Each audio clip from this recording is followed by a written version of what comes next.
Jesus Cristo se tornou obediente, obediente até a morte numa cruz.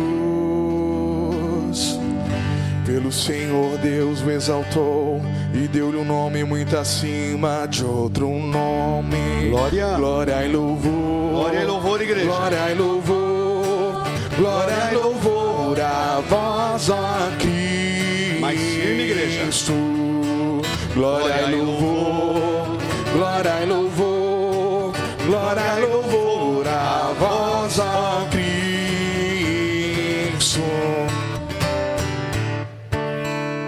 Paixão de nosso Senhor Jesus Cristo, segundo Lucas. Glória a vós, Senhor. Naquele tempo, toda a multidão se levantou e levou Jesus a Pilatos. Começaram então a acusá-lo, dizendo: Achamos este homem fazendo subversão entre o nosso povo, proibindo pagar impostos a César e afirmando ser ele mesmo Cristo, o Rei. Pilatos o interrogou: Tu és o rei dos judeus? Jesus respondeu, declarando: Tu o dizes. Então Pilatos disse aos sumos sacerdotes e à multidão: Não encontro neste homem nenhum crime. Eles, porém, insistiam: Ele agita o povo, ensinando por toda a Judéia, desde a Galiléia, onde começou, até aqui. Quando ouviu isto, Pilatos perguntou: Este homem é galileu? Ao saber que Jesus estava sob a autoridade de Herodes, Pilatos enviou a este, pois também Herodes estava em Jerusalém naqueles dias. Herodes ficou muito contente ao ver Jesus, pois havia muito tempo desejava vê-lo. Já ouvira falar a seu respeito e esperava vê-lo fazer algum milagre. Ele interrogou com muitas perguntas. Jesus, porém, nada lhe respondeu. Os sumos sacerdotes e os mestres da lei estavam presentes e o acusavam com insistência. Herodes, com seus soldados, tratou Jesus com desprezo, zombou dele, vestiu-o com uma roupa vistosa e mandou-o de volta a Pilatos. Naquele dia, Herodes e Pilatos ficaram amigos um do outro, pois antes eram inimigos. Então, Pilatos convocou os sumos sacerdotes, os chefes e o povo, e lhes disse: Vós me trouxestes este homem como se fosse um agitador do povo. Pois bem, já o interroguei diante de vós e não encontrei nele nenhum dos crimes de que o acusais, nem Herodes, pois o mandou de volta para nós. Como podeis ver, ele nada fez para merecer a morte. Portanto, vou castigá-lo e o soltarei. Toda a multidão começou a gritar: Fora com ele, solta-nos Barrabás. Barrabás tinha sido preso por causa de uma revolta na cidade e por homicídio. Pilatos falou outra vez à multidão, pois queria libertar Jesus. Mas eles gritavam: Crucifica-o, crucifica-o. E Pilatos falou pela terceira vez: Que mal fez este homem? Não encontrei nele nenhum crime que mereça a morte. Portanto, vou castigá-lo e o soltarei. Eles, porém, continuaram a gritar com toda a força, pedindo que fosse crucificado. E a gritaria deles aumentava sempre mais. Então, Pilatos decidiu que fosse feito o que eles pediam. Soltou o homem que eles queriam. aquele que fora preso por revolta e homicídio, e entregou Jesus à vontade deles. Enquanto levavam Jesus, pegaram certo Simão de Cirene, que voltava do campo, e impuseram-lhe a cruz para carregá-la atrás de Jesus. Seguiu uma grande multidão do povo e de mulheres que batiam no peito e choravam por ele. Jesus, porém, voltou-se e disse: Filhas de Jerusalém, não choreis por mim, chorai por vós mesmas e por vossos filhos. Porque dias virão em que se dirá: felizes as mulheres que nunca tiveram filhos, os ventres que nunca deram à luz e os seios que nunca amamentaram. Então começarão a pedir às montanhas: caí sobre nós, e às colinas: escondei-nos. Porque se fazem assim com a árvore verde, o que não farão com a árvore seca? Levavam também outros 2 malfeitores para serem mortos junto com Jesus. Quando chegaram ao lugar chamado Calvário, ali crucificaram Jesus e os malfeitores, um à sua direita e outro à sua esquerda. Jesus dizia: Pai, perdoa-lhes, eles não sabem o que fazem. Depois fizeram um sorteio, repartindo entre si as roupas de Jesus.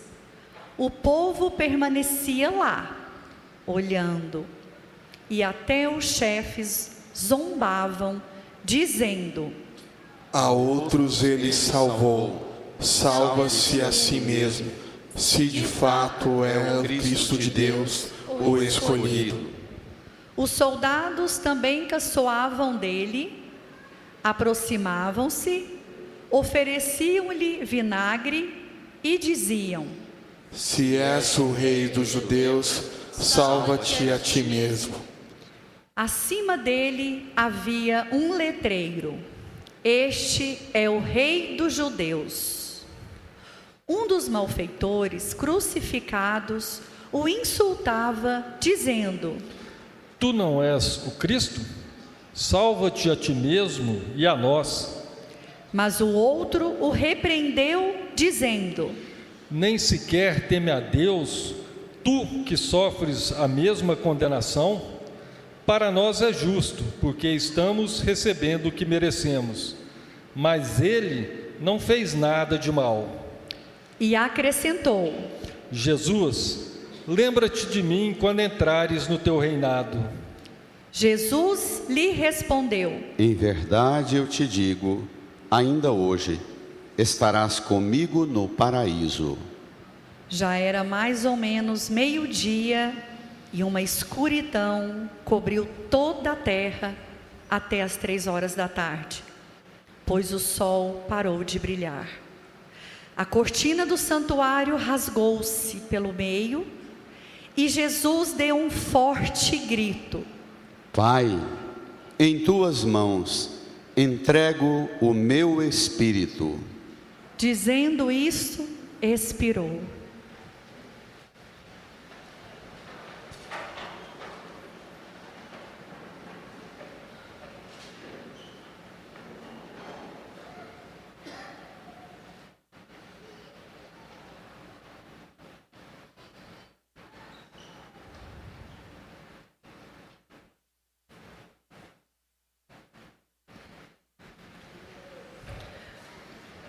O oficial do exército romano viu o que acontecera e glorificou a Deus, dizendo: De fato, esse homem era justo.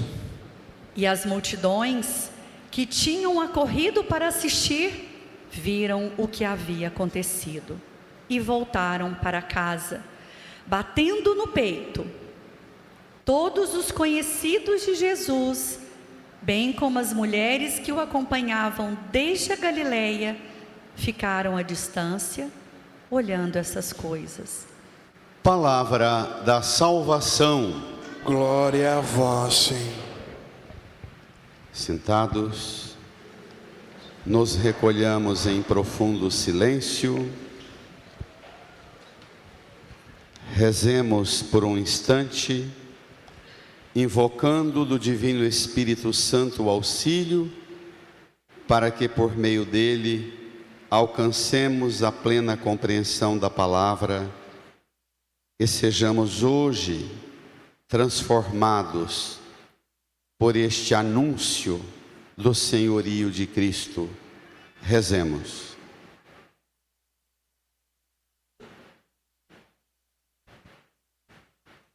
Amém. Queridas irmãs e irmãos, com a celebração deste domingo, nós iniciamos nossa última etapa para a caminhada pascal. A Semana Santa se abre com esta solenidade. A Semana Santa integra-nos dentro dos mistérios da paixão, morte e ressurreição do Senhor. Segundo a fé católica, pelos ritos da Semana Santa, pela celebração dos divinos mistérios, tudo que nós celebramos possibilita dois movimentos extraordinários. Por esses ritos, nós vamos lá, naqueles dias, naquelas horas e naqueles momentos exatos, e pelos ritos da Santa Eucaristia e da liturgia, nós vamos lá e participamos do mistério da entrega de Cristo. Mas também pelos divinos e sagrados ritos, o Cristo vem aqui, hoje, agora, e opera para nós, nestes exatos momentos em que celebramos, Ele opera a mesma ação salvífica. Portanto, a Semana Santa não é uma recordação para fazer teatro, para relembrar fatos do passado. Pela celebração, a gente vai lá e Cristo vem aqui e opera no agora da nossa vida, hoje, concretamente, Ele entra em Jerusalém. Hoje, concretamente, Jerusalém é o seu coração, sua alma, sua inteligência, seu corpo, sua vida. Hoje, Jerusalém em que Jesus entra concretamente é a vida nossa, pela qual, pela força dessa palavra e da Eucaristia, nós levamos Jesus e Ele entra hoje em nossa casa, entra solenemente amanhã em nossa escola, em nosso trabalho e opera através de nós a ação salvífica pelo poder de sua presença, através de nossa fé e de nossa ação. Amém? Amém. Para que isso ocorra de forma mais plenamente consciente, hoje eu vou fazer diferente. Eu vou pegar com vocês, ao invés do texto da paixão que a gente vai retomar na Sexta-feira Santa, eu vou tomar com vocês o texto do primeiro evangelho que lemos no começo. Tome lá. No seu livreto é o evangelho que está na página 13, não, desculpe, na página 14, no comecinho dela, o evangelho de Lucas, capítulo 19, versos 28 a 40. Esta cena, ela vai exigir de nós um esforço enorme, porque nós precisamos alcançar, não um relato jornalístico de alguém contando como aconteceu, mas nós precisamos alcançar o sentido profundo que Cristo deu ao que Ele fez, ao que Ele realizou. Portanto, acompanhemos com todo zelo. Vamos? Naquele tempo, Jesus caminhava à frente dos discípulos, subindo para Jerusalém. Jesus caminhava à frente, subindo para Jerusalém. Ele saiu da Galileia no capítulo 9, versículo 5 de Lucas. E desde o capítulo 9, ele iniciou essa marcha para Jerusalém com uma multidão acompanhando. Ele vai a Jerusalém, no caminho ele anuncia por 3 vezes a sua paixão. Nós já vimos alguns relatos ao longo deste ano. Ele sobe para Jerusalém, é uma subida. Cafarnaum, onde ele morava nas margens do mar da Galileia, está a menos 200 metros abaixo do nível do mar. O Mar Morto está a quase cerca de 500 metros abaixo do nível do mar. Então, de 200 metros abaixo do nível do mar, nós vamos até cerca de 750 metros acima do nível do mar, o topo da cidade santa Jerusalém. E Jerusalém, que é construída sobre um monte, ainda tem uma parte mais elevada na cidade, que é a esplanada, o topo do templo de Jerusalém. Subida, subida, subida. 2 notas. Jesus caminha à frente subindo. Indica que ele é o condutor do processo. Bento XVI insiste muito que a gente interprete corretamente a Escritura a partir, sobretudo, de João. O evangelista João corrige, é o último evangelho a ser escrito, corrige uma interpretação pobre que faziam sobre a paixão de Jesus. A gente olha para a cruz e corre o risco de transformar a paixão e morte de Jesus numa dramaturgia ao estilo grego, para que passemos por uma experiência catártica de choro, dor, lamento, uma sensação de paixão, de compaixão com o sofrimento dele, e parece que ser solidário com ele no sofrimento dele é o ápice. Mas isso é muito pouco, muito pouco. Quando nós olhamos para a cruz, a morte de Jesus é obra da recusa humana que não aceita Jesus, mas ele se antevê, se antecipa, ele toma a iniciativa. Diz Jesus no Evangelho de João: ninguém tira a minha vida, eu a dou por mim mesmo. Ninguém tem poder de tirar a minha vida, eu a entrego para a salvação de todos. Portanto, são 2 abordagens importantíssimas. Sem dúvida que a paixão, morte de Jesus é obra da recusa, mas ele se antecipa, faz da recusa um objeto de tomada de decisão para apresentar-nos a gravidade do pecado em nossa vida. Nós rejeitamos Deus, e a nossa rejeição a Deus não põe limite em Deus. Vou repetir: a nossa rejeição a Deus não impõe um limite para Deus.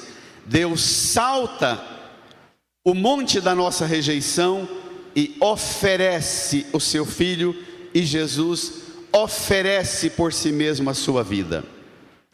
Lá no capítulo 9, versículo 5, dizia assim: como chegou o tempo em que Jesus se ia deste mundo, arrebatado para o Pai, ele tomou resolutamente a estrada de Jerusalém. Resolutamente. É uma decisão. Isso serve para todas as realidades da nossa vida. Tudo que a gente abraça na vida como missão, a gente precisa de o domínio e o poder de nossa resoluta coragem em abraçar nossa missão. no trabalho, na profissão, no estudo, num casamento. É uma decisão resoluta que você tem que se antecipar às dificuldades que virão e dizer: vamos, vou, e entrega-se.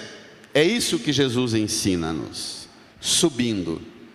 Mas ainda uma nota maravilhosa de Bento: a subida para o amor até o fim. O amor é o verdadeiro monte de Deus. Ele sobe para Jerusalém. Chegando em Jerusalém, ele sobe para a esplanada do templo. No templo eles abordam e começam a tramar a morte dele. Eles levam-no para o Monte Calvário. Sobe o Monte Calvário. Ainda é pouco, sobem no alto da cruz. É subida, subida, subida para escancarar ao mundo o senhorio do amor de Deus, que não se deixa vencer e ser vencido pelo pecado e pela fraqueza humana. Amém? Amém. Dá para reagir? Vai, vai.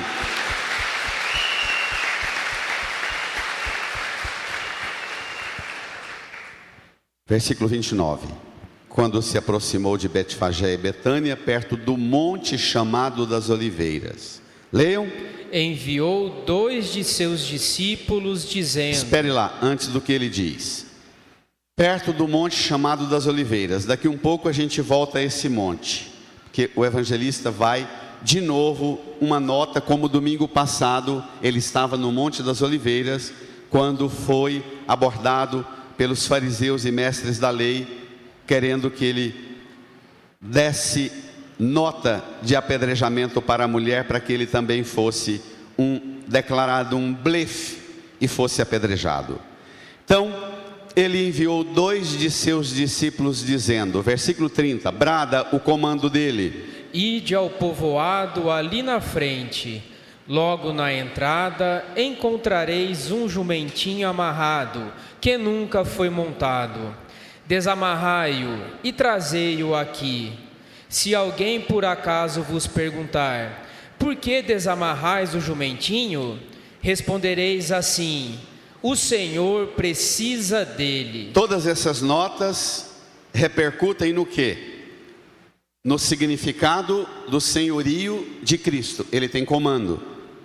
Não é um por acaso, não é alguém que mandou mensagem para ele no celular e ele ficou sabendo antes da hora, não. Ele vê, ele é Deus, ele é Senhor, ele vê e conhece as coisas todas escondidas e reveladas, expostas.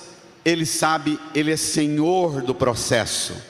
Ele manda os discípulos e é bacana porque ele já apresenta as dificuldades, os obstáculos que podem ter. Olha, se alguém aparecer criando obstáculo, fale para eles que a decisão é minha, o comando é meu, o Senhor precisa dele. Então, não se guie por obstáculos, não. Sejam corajosos enfrentadores do processo. Isso é muito bacana. E, versículo 32, olha a nota. Os enviados partiram e encontraram tudo exatamente como Jesus lhes havia dito. Significa tudo exatamente, significa exatamente que ele tem noção. 33, leiamos juntos. Quando desamarravam o jumentinho, os donos perguntaram, por que estáis desamarrando o jumentinho? Eles responderam, o Senhor precisa dele. E levaram o jumentinho a Jesus. Então puseram seus mantos sobre o animal e ajudaram Jesus a montar. Pronto, agora é aquela hora que eu preciso de um pouco do zelo de vocês para compreender essa história do jumentinho. O que significa esse jumento amarrado que nunca foi montado? Que história é essa? O Antigo Testamento, ele começa com a história de Abraão e Sara. Abraão e Sara estão há cerca de 1850 anos antes de Cristo. O Antigo Testamento é a história da caminhada de fé desses dois e de tudo que procede dos dois, dos filhos e da descendência dos dois. O povo judeu, o povo de Israel. Acontece que ao longo da história desses 1850 anos, o povo de Israel sofreu muitas, mas muitas atrocidades. Muitas.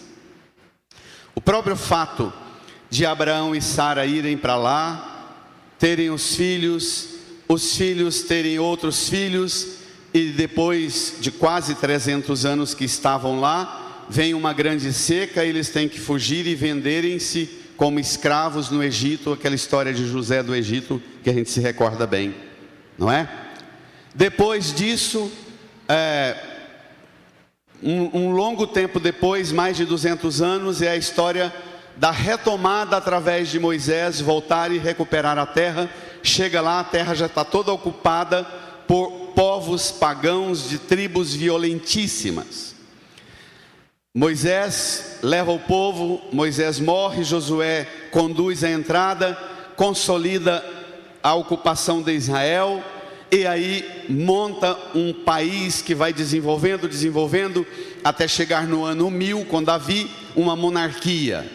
Um país com uma monarquia e uma estrutura religiosa organizada.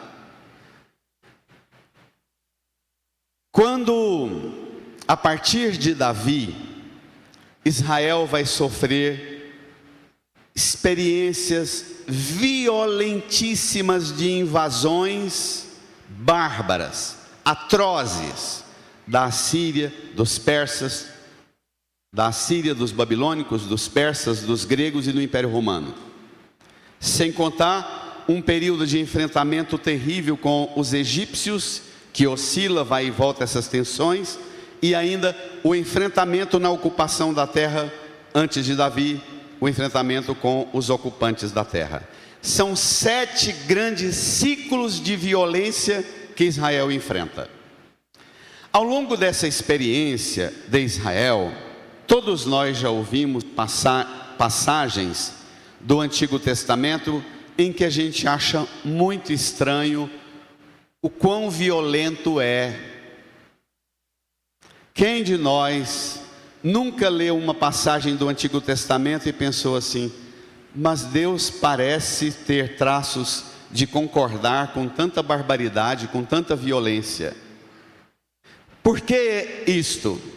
Na verdade, a descrição, a forma com que é apresentada a vontade e o plano de Deus é muito mais um modo de Israel desenhar uma idealização de como é que Deus deveria intervir na história para curar o seu sofrimento e as suas opressões.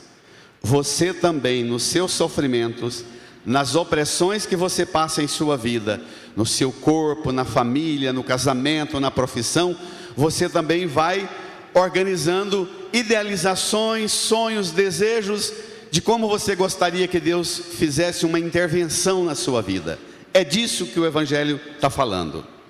O Antigo Testamento descreve as promessas de Deus, que não deixará o povo abandonado e que num certo momento Deus intervirá.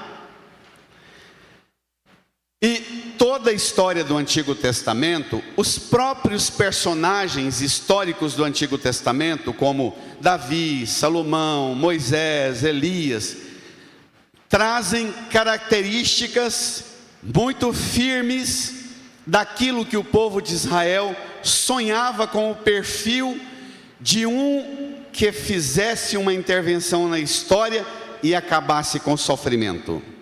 Surge um conceito que eu já falei dele outras vezes e repito: a esperança messiânica, a espera messiânica de Israel, a idealização, o sonho junto com a própria iniciativa de Deus, que apresenta-se ao povo de Israel de muitos modos, dizendo que ele vai intervir, e o Antigo Testamento desenha, como criança na escola, o Antigo Testamento desenha, pinta traços de um interventor, um Messias que operaria uma intervenção definitiva.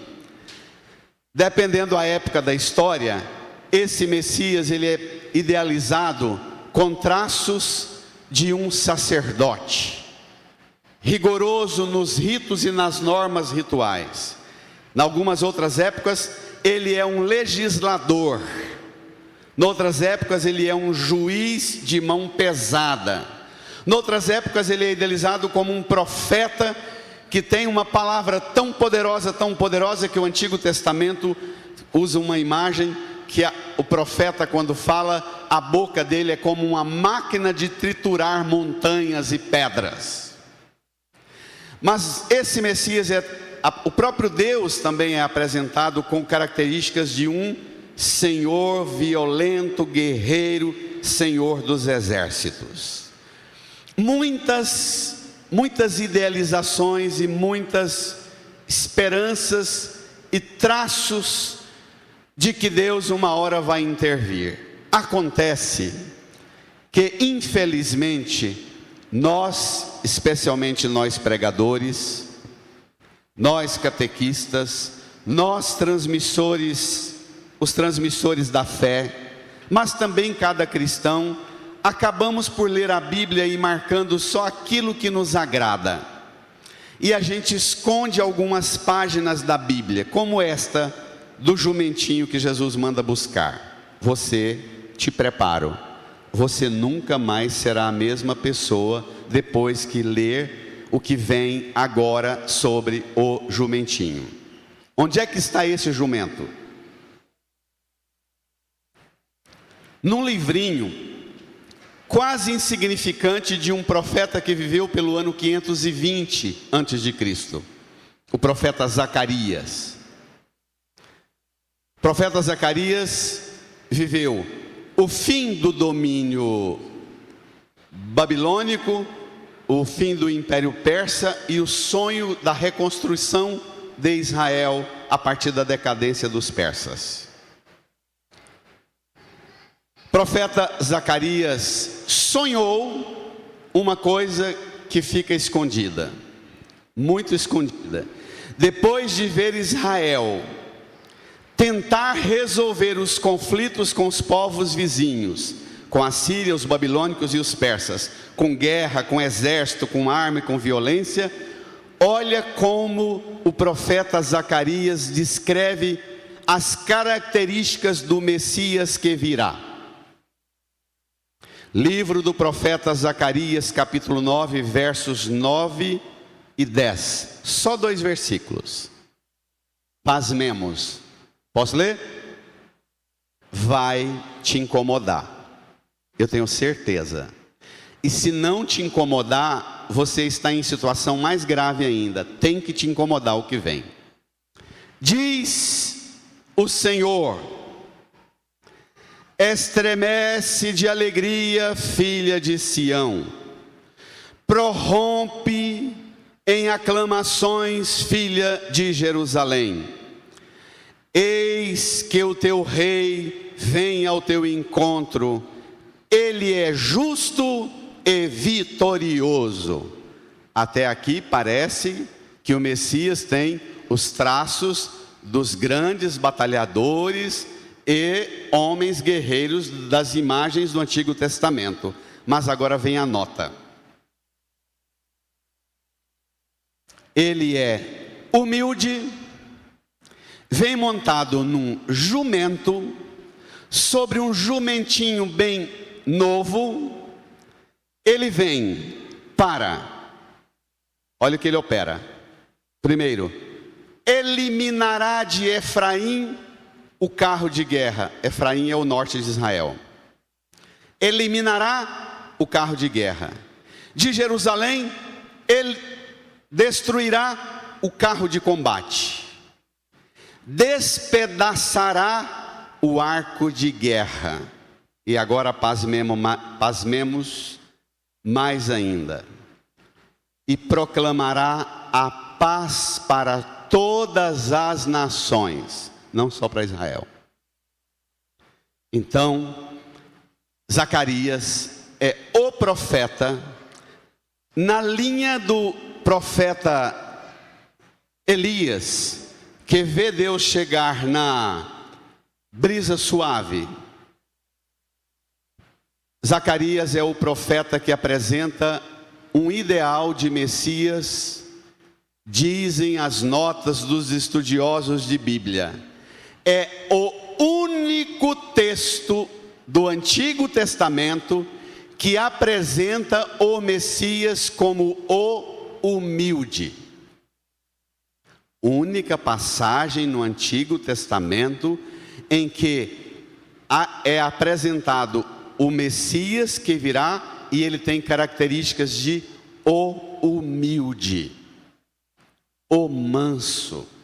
Não só, ele não vem para potencializar a artilharia de guerra de Israel, mas dessa vez ele vem para eliminar, despedaçar, destruir as armas de guerra de Israel e das nações inteiras e proclamar a paz para todos os povos.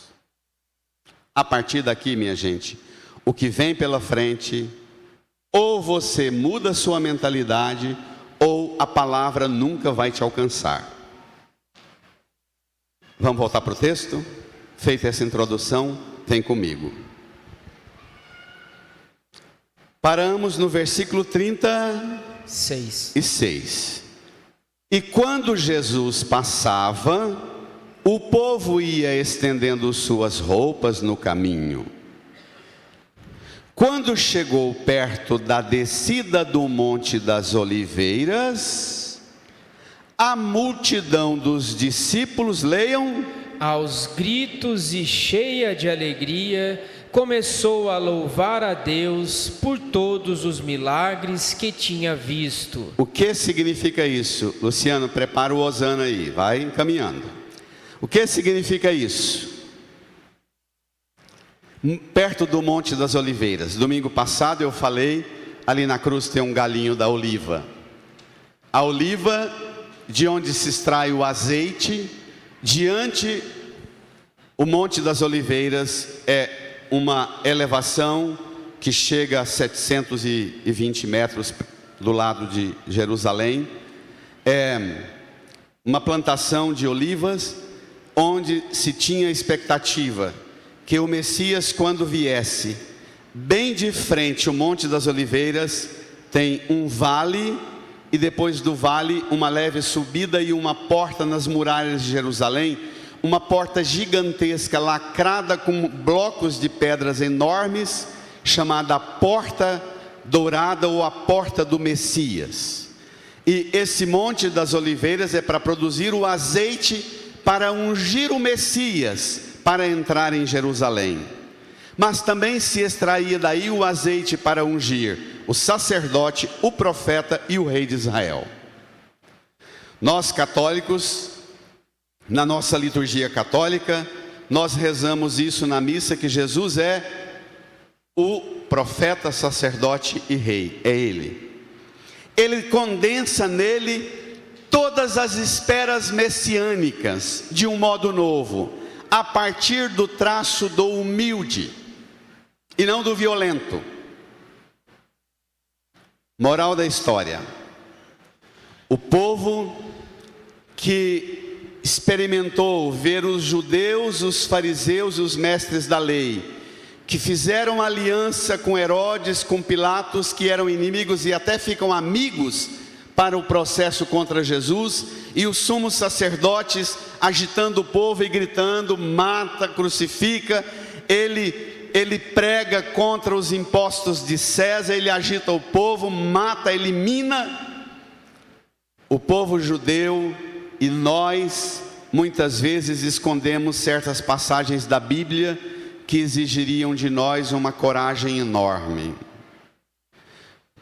O povo, no senso de fidelidade a Deus, reconhece Jesus com traços do Messias da espera messiânica lá do profeta Zacarias. O povo tirava o manto e jogava para que ele passasse. O povo aos gritos, cheio de alegria, quer dizer, ungidos com o óleo da unção, o óleo do crisma, o óleo da alegria. O povo reconhece naquela humildade e mansidão de Jesus a verdadeira realeza de Deus. Pega seu ramo, reage aí, sai dessa. Pega o texto também, pode ficar sentado ainda, espera aí. Pega seu ramo, volta ao Evangelho comigo no versículo 38. Não, desculpe. Isso. Deixa eu retomar de novo. Quando chegou perto da descida do Monte das Oliveiras, a multidão dos discípulos, aos gritos e cheia de alegria, começou a louvar a Deus por todos os milagres que tinha visto. Todos gritavam, grita a igreja: bendito o Rei que venha em nome do Senhor, paz no céu e glória nas alturas. Agora pega seu ramo e dê uma reagida. Fique de pé. Nós vamos gritar, tá? Pega o texto. Prepara aí, Luciano. Pega o texto de novo. Eu vou dizer, todos gritavam e a gente vai gritar, e o Luciano com o canto vai entrar no Hosana Rei, para bradar ao mundo o senhorio de Cristo. Todos gritavam: bendito o Rei que venha em nome do Senhor. Grita a igreja: paz no céu e glória nas alturas. Grita a igreja, brada um grito.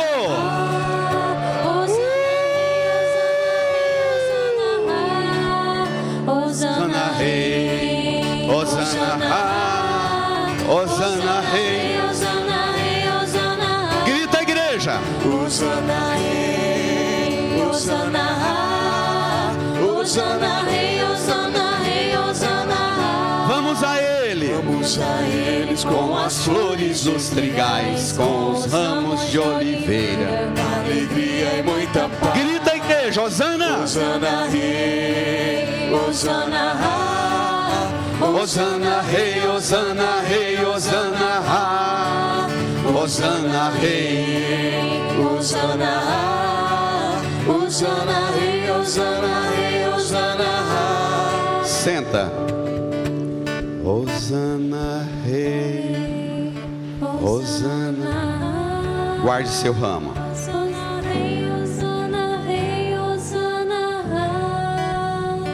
A questão central é a seguinte: que tem quem não quer o barulho da alegria e da paz no mundo. Não tem? Tem quem não aceita o barulho da exultação, da alegria e da paz para todos os povos, não só para Israel, não só arrebenta com a economia do planeta para salvar a nossa economia, o que nós estamos vendo essa semana. Estraga tudo, salvando-nos basta. Não é essa a lógica do Evangelho. Esta lógica, ela é a lógica do anticristo. Bento XVI diz que aqueles que pregam que só se alcança a paz pelo poder das armas, da guerra, é que se garante a paz e o bem-estar social, diz Bento. Esta é precisamente a característica descrita do anticristo no livro do Apocalipse. A paz não será garantida pela violência e pela guerra. A paz será garantida num enfrentamento de reconhecimento do senhorio de Cristo. O problema é que tem quem não quer. versículo 39 do Evangelho. Pegue lá. Do meio da multidão, alguns fariseus disseram a Jesus: bradem. Mestre, repreende teus discípulos. Mestre, repreende teus discípulos. Que absurdo! Te chamando de rei. Lembra de Jerusalém toda agitada, quando os magos chegaram em Jerusalém perguntando: onde está o rei dos judeus? Do mesmo modo, o rei ficou agitado, assim como toda Jerusalém. Agora a agitação é de verdade. Agora é ele. Os fariseus, mestres da Bíblia, ensinadores da Escritura, não querem que Jesus se apresente como um Messias humilde. Eles reivindicam o Messias nos traços e nas características de muitos cristãos de hoje. A nota que eu quero te dar é a seguinte: como é que Jesus, que é Deus com o Pai e o Espírito Santo, pega o Antigo Testamento inteiro e escolhe uma passagem do Antigo Testamento, 2 versículos que apresentam um modelo de Messias que vai garantir o bem para o mundo e também para Israel? Por que é que Jesus vai lá e ele se identifica exatamente com aquele versículo que todo mundo esconde? Eu perguntava de manhã e pergunto agora: o que é que nós fizemos com a Bíblia e com Jesus e com o cristianismo? Como pode nós alcançarmos uma involução de transformar o Brasil num país, numa potência que dizemos cristã, e nós identificamos a mesma bancada da Bíblia como a bancada da bala? Isso aí é problema seu, não é comigo. Vá resolver isso com o Senhor. Deixe Jesus entrar no jumentinho, com o jumentinho dele no seu coração. Só ele pode te ajudar a alcançar a compreensão disso. Isso não é questão minha. Tem quem não quer ouvir falar de paz. Tem quem acha que é impossível a paz pela paz. Os anjos aos pastores cantavam: glória a Deus nas alturas e paz na terra aos homens por ele amados, no Natal. Jesus, versículo 40, vamos lá? Quando os fariseus repreendem Jesus: mestre, repreende teus discípulos. Jesus, porém, respondeu: brada, igreja. Eu vos declaro, se eles se calarem, as pedras gritarão. Eu vos declaro, leia de novo. Se eles se calarem, as pedras gritarão. Hoje também, as pedras já estão começando a gritar. Porque o que tem de cristão se calando diante, escondendo Jesus manso, como rezavam nossas mães, nossas avós. É tão bonito esse senso de fidelidade à fé verdadeiramente, genuinamente cristã, como rezavam nossos antepassados: Jesus, manso e humilde de coração, fazei o nosso coração semelhante ao vosso. Fazei o nosso coração semelhante ao vosso. Desarma-nos, destrói meus carros de guerra, destrói minhas armas de guerra, elimina, Senhor, meus arcos de guerra, Senhor. Senão eu não vou ter paz, minha casa não vai ter paz, meu casamento não vai ter paz, meu trabalho, o Brasil e o mundo não vai ter paz. Nós no Brasil precisamos recuperar um ambiente de mobilização cristã que rompe com as cadeias da violência e da morte. Romper decididamente esta cultura da violência e dizer: não vamos nos submeter aos donos das armas que fazem fortuna com as armas e gera vítima atrás de vítima que aquece a economia. Eu tinha um professor que ele dizia: Se o Brasil desse conta de parar a violência, em 3 semanas a economia no Brasil quebra, porque a economia no Brasil depende da violência, depende das mortes, depende dos assassinatos. A saúde, as empresas de funerária, a segurança pública, os investimentos feitos na estrutura da violência para manter e procurar e sustentar esta violência que só arrasta todo mundo. Nós temos um problema de achar que é normal a violência. Não tem cabimento essa conciliação do ser cristão com um mundo violento como o nosso. Ela não é de Cristo. As pedras gritam. O que vai recuperar isso em nós é a gente voltar à centralidade de Cristo. Cristo, a pedra viva, a pedra angular que constrói a sua igreja, para ser um edifício espiritual onde reina a paz no mundo. Pedras que gritam. A vida hoje, em tudo, está marcada pela fúria da violência. A violência entrou como programa político, na arte, na cultura, na música. Olha a porcaria chula da maioria das letras de música que nós ouvimos. O quanto elas são violentas, autodestrutivas, na forma de lidar com o corpo, de comer, beber, ir ao prazer, à exaustão, o uso do corpo do outro de forma abusiva e violenta ao extremo. É tudo violência. Até o entretenimento nosso é violência, e a gente acha que isso é normal. Na arte, na cultura, na política, nós saímos dos ideais dos povos, nações, dos reinos, para processos de desenvolvimento cada vez mais em perda. Nós fomos perdendo o ideal cristão. Entrou na sociedade de hoje uma paixão violenta, na política, no trabalho, na família, na escola, na economia. A polarização afetiva.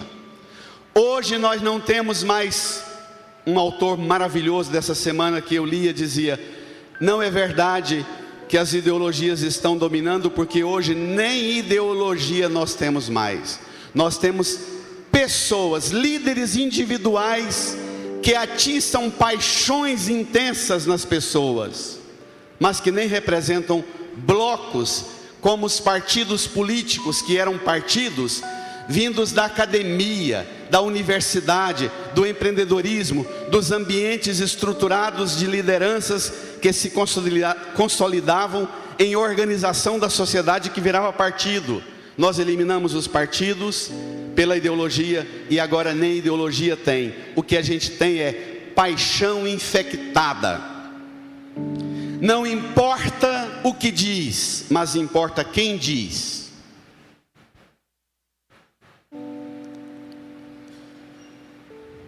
Se é um líder que eu gosto, um astro, um artista, um jogador de futebol, um político, pode dizer a coisa mais absurda, que eu digo: é você que está interpretando mal. Ele não é isso que você está interpretando mal. Paixão desordenada. Irmã, irmão, se nós não permitirmos que Jesus entre com o jumentinho, quer saber quem é o jumento hoje? Rapidamente, na primeira leitura, na página 15, número 7. Quem é o jumentinho hoje que Jesus vai montar nele para entrar em Jerusalém? Olhe lá. Livro do profeta Isaías. O Senhor Deus deu-me língua adestrada, para que eu saiba dizer palavras de conforto à pessoa abatida. O Senhor Deus deu-me língua adestrada. Um jumento que nunca foi montado é um jumento que não é adestrado. Adestrar significa exatamente amansar, domesticar. Sua língua é adestrada. A minha língua e a sua língua hoje é o jumentinho que Jesus usa para entrar no mundo e entrar no nosso próprio coração. Continua o texto de Isaías: Ele me desperta a cada manhã e me excita o ouvido para prestar atenção como um discípulo. Não me excita o olho para o desejo, não me excita a vontade prazerosa, mas me excita a educação, o ouvido para prestar atenção como um discípulo. O Senhor abriu-me os ouvidos. É uma nova configuração, minha gente, de realidade, de educação do mundo. Vou fazer um rito agora, passando pela igreja com essa cruz, carregando essa cruz.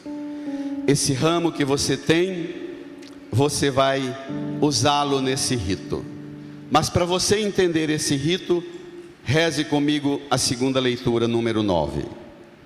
Jesus Cristo, existindo em condição divina, não fez do ser igual a Deus uma usurpação. Ele não foi um usurpador. Existindo em condição divina, sendo Deus, ele não usurpou, mas esvaziou-se a si mesmo.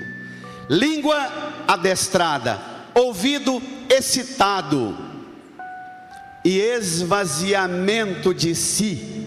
Murcha bola. Você não é isso tudo, não. Esvazia-te. A palavra grega para o esvaziamento é kenosis. Esvaziamento de si. Para que tire você de você e deixe Deus, assumindo a condição de escravo e tornando-se igual aos homens. Encontrado com aspecto humano, humilhou-se a si mesmo, fazendo-se obediente até a morte, morte de cruz. Ouvido excitado é educação que vai gerar em mim a humildade, a coragem da obediência até a morte. Versículo 6. Por isso Deus o exaltou acima de tudo e lhe deu o nome que está acima de todo nome. Brada, igreja. Assim ao Espere lá, Paulo. Não, vocês têm a dó, vocês reajam que estranho aí. Versículo 9. Presta atenção, versículo 9. É isso mesmo.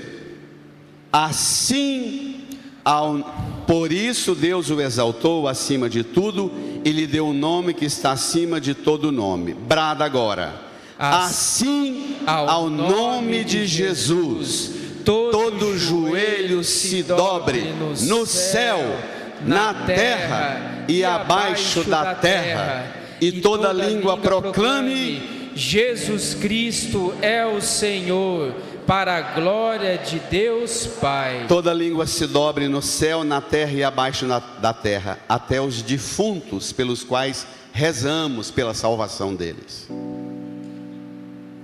Enquanto o Senhor não volta, a gente reza para que eles tenham a oportunidade de salvação e de redenção. Toda língua proclame: Jesus é o Senhor.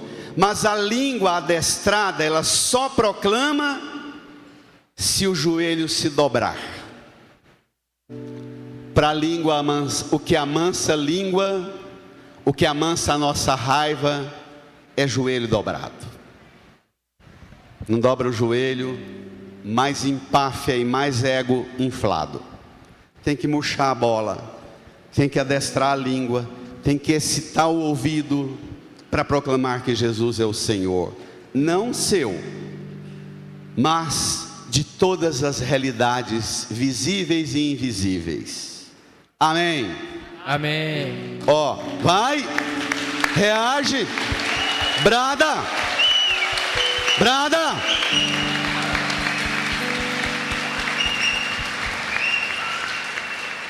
Olhe para cá. Tem hora que o povo fica na igreja distraído que só uma coisa. Vai ser doido para lá. Olhe para cá. Eu vou passar com a cruz, que é sinal da vida de Cristo, a árvore da vida, que é Cristo. Vou passar com a cruz. Quando eu for passando perto de você, você vai jogar o ramo assim, para que Jesus passe, aproxime de você e conduza você pelos caminhos todos da sua vida. Mas, sobretudo, deixe Jesus entrar na Jerusalém do seu coração, da sua mente, da sua língua, do seu ouvido, do seu tato, do seu olfato, do seu palato, de todo o seu ser, para que você exale o perfume da alegria, o perfume do amor, o perfume da paz. Amém?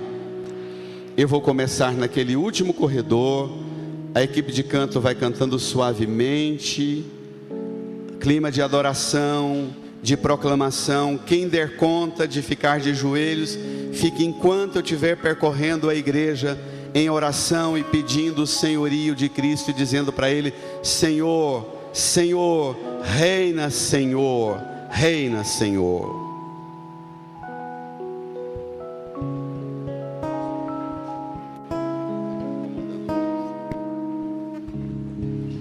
Todo joelho se dobrará e toda língua proclamará que Jesus Cristo é o Senhor. Todo joelho se dobrará e toda língua proclamará que Jesus Cristo é o Senhor. Nada poderá me abalar, nada poderá me derrotar, pois minha força e vitória tem um nome, é Jesus. Nada poderá me abalar, nada poderá me derrotar, pois minha força e vitória é Jesus. Quero viver tua palavra, quero ser cheia do teu Espírito, mas só te peço, livra-me do mal. Quero viver tua palavra, quero ser cheia do teu Espírito, mas só te peço, livra-me do mal. Nada poderá me abalar, nada poderá me derrotar, pois minha força e vitória tem um nome, é Jesus. Nada poderá me abalar, nada poderá me derrotar, pois minha força e vitória é Jesus.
força e vitória. É Jesus. Reze comigo, Senhor Jesus. Eu creio firmemente no poder desta palavra.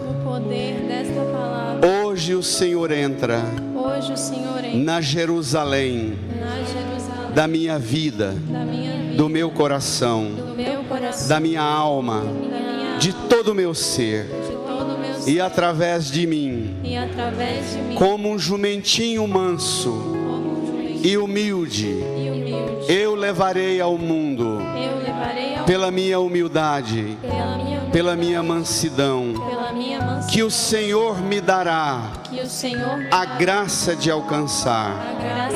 Eu levarei a sua paz, a sua presença, e o Senhor vai reinar ainda hoje na minha casa, com a sua paz, no meu trabalho, na escola, no mundo.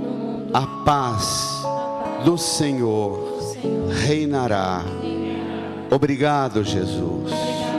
Obrigado por vir ao mundo restaurar a paz de Deus em nossos corações. Põe a mão no coração e reze. Jesus, manso e humilde de coração, fazei o meu coração semelhante ao vosso. Jesus, manso e humilde de coração, fazei o meu coração semelhante ao vosso. De pé, espalhe essa paz com quem está do seu lado. Saudai-vos desejando a paz. Saudai-vos.